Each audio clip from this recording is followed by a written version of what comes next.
Di sebuah kafe kecil, Nara duduk di hadapan dua sahabat terbaiknya, Ranti dan Jojo. Matanya sembab, lingkaran gelap di sekitarnya tampak jelas, menjelaskan betapa berat beban yang ia bawa. Suasana hening menyelimuti mereka. Sementara Ranti dan Jojo saling bertukar pandang, tahu bahwa apapun yang akan mereka dengar bukan hal yang mudah. "Nara, kamu baik-baik saja?" Ranti bertanya lembut menyentuh tangan Nara, memberikan dukungan yang tak terucap. Nara mencoba untuk bicara, namun suaranya tercekat di tenggorokan. Air mata yang sejak tadi ia tahan akhirnya pecah, mengalir tanpa bisa ia bendung lagi. Aku benar-benar gak tahu harus bagaimana lagi."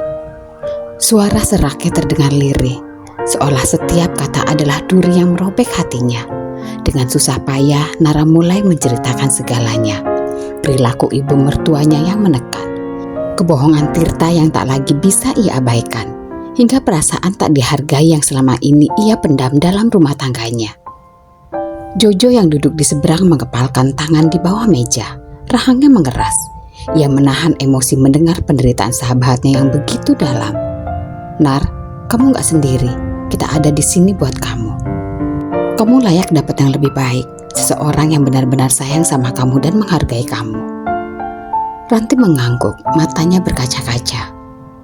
"Aku gak pernah suka cara Ibu Tirta memperlakukan kamu, Nar. Dan kalau memang Tirta emang seperti itu, kamu harus pikir ulang buat bertahan. Kami selalu ada buat kamu. Jangan pernah merasa sendirian." Kata-kata dari dua sahabatnya itu bagaikan angin hangat yang menyelimuti dinginnya hatinya. Meskipun kepedihan di hatinya masih belum hilang, Nara merasa ada sedikit kelegaan. Ia tahu ada keputusan besar yang harus diambil, keputusan yang akan mengubah hidupnya. Tapi setidaknya Ranti dan Jojo masih menjadi pijakan yang setia, selalu siap menangkapnya jika ia jatuh. Setelah pertemuan dengan Ranti dan Jojo, Nara melajukan motornya ke makam sang bunda. Melewati jalanan sepi dan ditemani hembusan angin yang selalu setia menemani perjalanannya, seakan turut merasakan beban di hatinya. Setibanya di makam, ia berjalan pelan menuju pusara. Langkahnya terasa berat, namun tekadnya bulat untuk berada di sana. Di atas tanah yang masih lembab bekas hujan, Nara berlutut. Air mata tak lagi dapat ia tahan.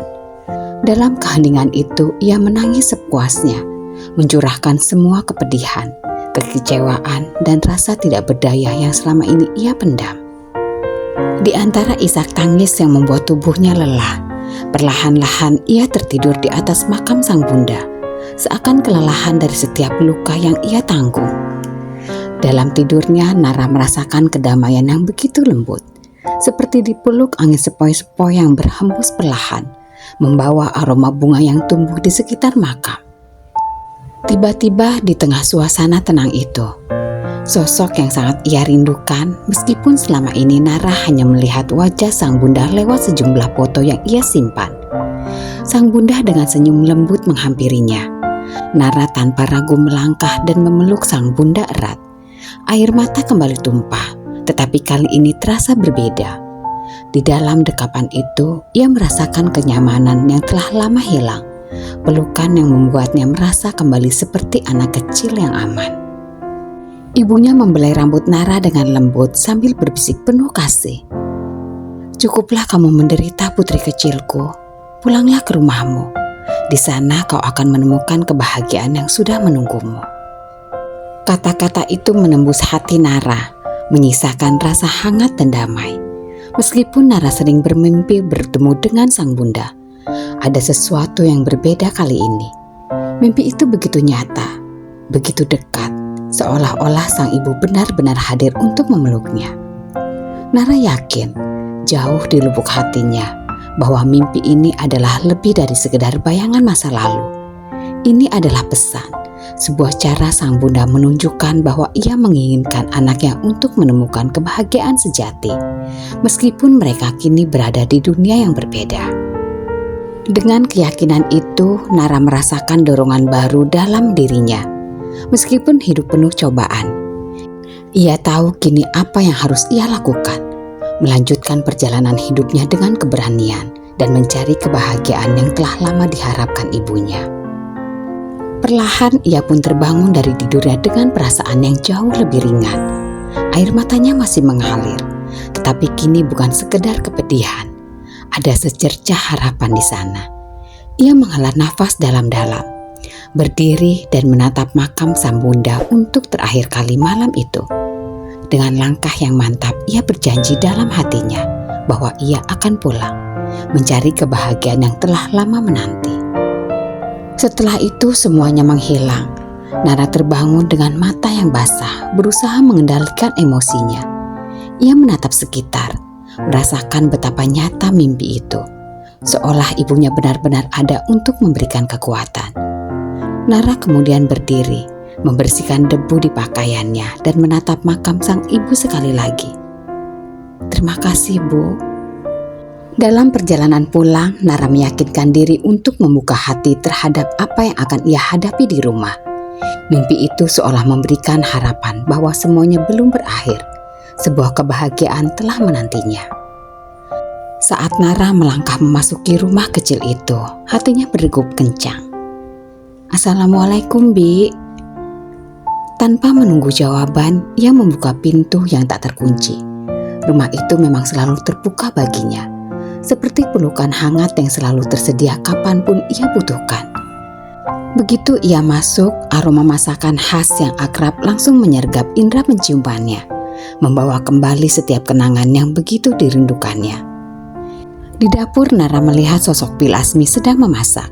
Seakan dorongan batin tak tertahankan, Nara segera berjalan mendekat dan tanpa ragu memeluk Bilasmi dari belakang erat. Kehangatan pelukan itu meluruhkan semua beban yang selama ini tertahan dalam hatinya. Bilasmi tersentak kaget, namun langsung menyadari siapa yang memeluknya. "Nara, Nak, kamu pulang?" Nara akhirnya tak mampu menahan air matanya. Tangis yang selama ini ia pendam kini mengalir deras di pundak Bilasmi. "Maaf, Bi, aku baru bisa pulang sekarang. Aku rindu sekali. Sangat rindu." Bilasmi perlahan membalikkan badan, menangkup wajah Nara dengan tangan lembutnya, menghapus sisa-sisa air mata di pipinya. "Nara, kenapa kamu harus minta maaf? Rumah ini selalu menunggumu, Nak. Ini rumahmu. Sekarang kau sudah di sini, dan ini sudah lebih dari cukup." Hati Nara yang selama ini terasa berat perlahan mulai terasa ringan. Pelukan dan belayan Bilasmi membangkitkan kekuatan yang sempat hilang dari dirinya. Tempat ini, rumah ini selalu menjadi pelariannya. Namun kini ia datang dengan luka yang tak mudah disembuhkan. "Bi, aku hanya ingin berada di sini sebentar. Aku butuh rumah ini. Aku butuh Bilasmi." Bilasmi mengangguk pelan, tersenyum penuh kasih. "Tentu, Nara. Tinggallah selama yang kau mau. Di sini selalu ada tempat untukmu, Nak." Nara duduk dan membiarkan pandangannya menyapu setiap sudut rumah penuh kenangan itu. Setiap benda, setiap lekuk di dinding, membawa nostalgia yang menyembuhkan. Di sini ia merasakan perlindungan dan ketenangan yang selama ini hilang dari hidupnya. Rumah ini dan Bilasmi adalah kekuatannya. Dan kini Nara tahu satu hal. Selama ia masih memiliki tempat ini, ia tak akan pernah merasa benar-benar sendirian. Di kantor tempat Tirta bekerja, Rima semakin sering muncul di ruangannya dengan senyum yang menggoda dan riasan yang membuatnya tampak memukau. Hari itu ia mengenakan rok mini yang menonjolkan penampilannya. Dengan percaya diri mendekati Tirta, seolah setiap gerakannya memiliki maksud tersembunyi. Seiring waktu, Rima tak lagi ragu menunjukkan perhatian lebih pada Tirta, dan hal itu membuatnya semakin sulit untuk mengabaikannya. Pagi itu di tengah percakapan santai, Rima tiba-tiba berpura-pura tersandung. Tubuhnya jatuh ke arah Tirta, dan ia berakhir dalam pelukannya. Kedua mata mereka bertemu dalam keheningan yang menggantung, seolah ada keinginan yang tak terucap di antara mereka.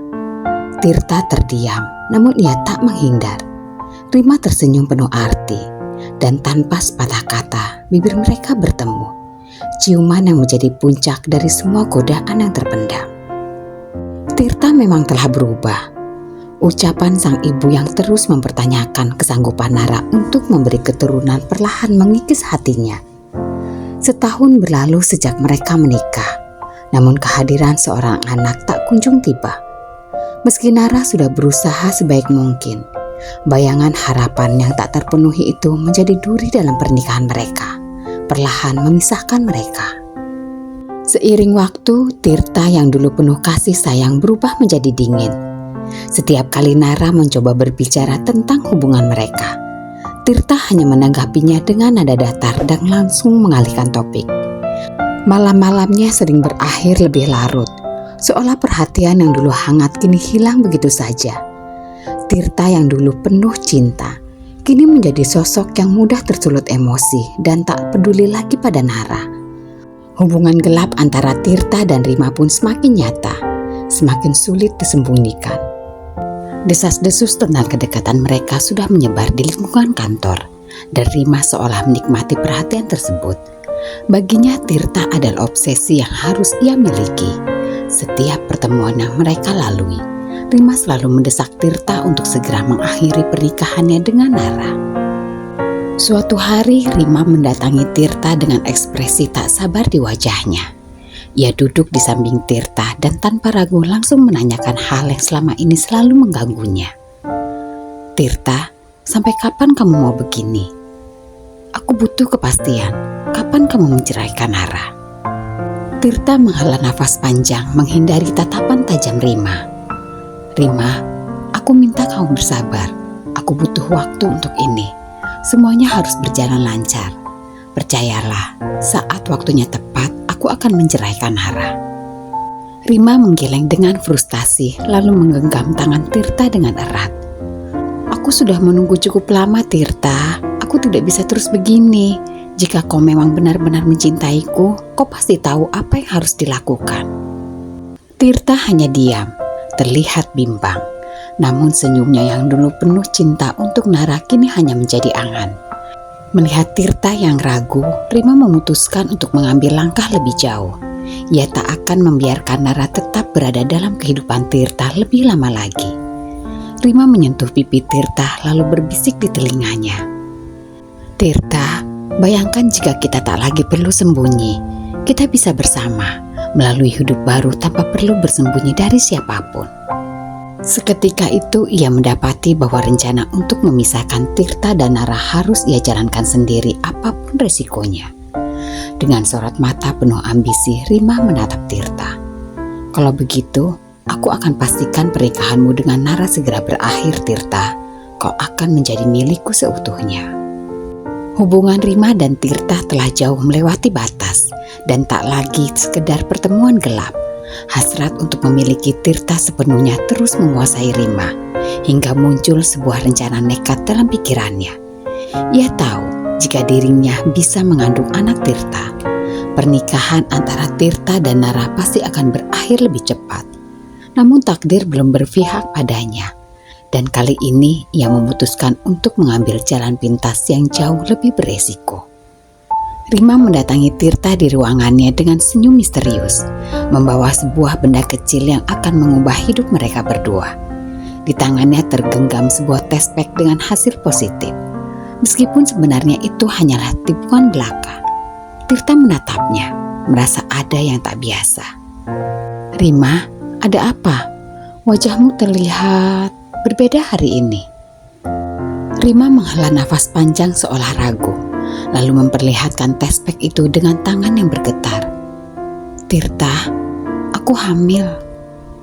Kata-kata itu menggemuruh di telinga Tirta. Ia memandang test pack itu dengan terkejut. Tubuhnya seolah membeku.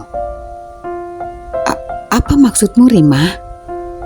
Rima memasang wajah sedih penuh kegetiran, namun di dalam hatinya ia tersenyum licik.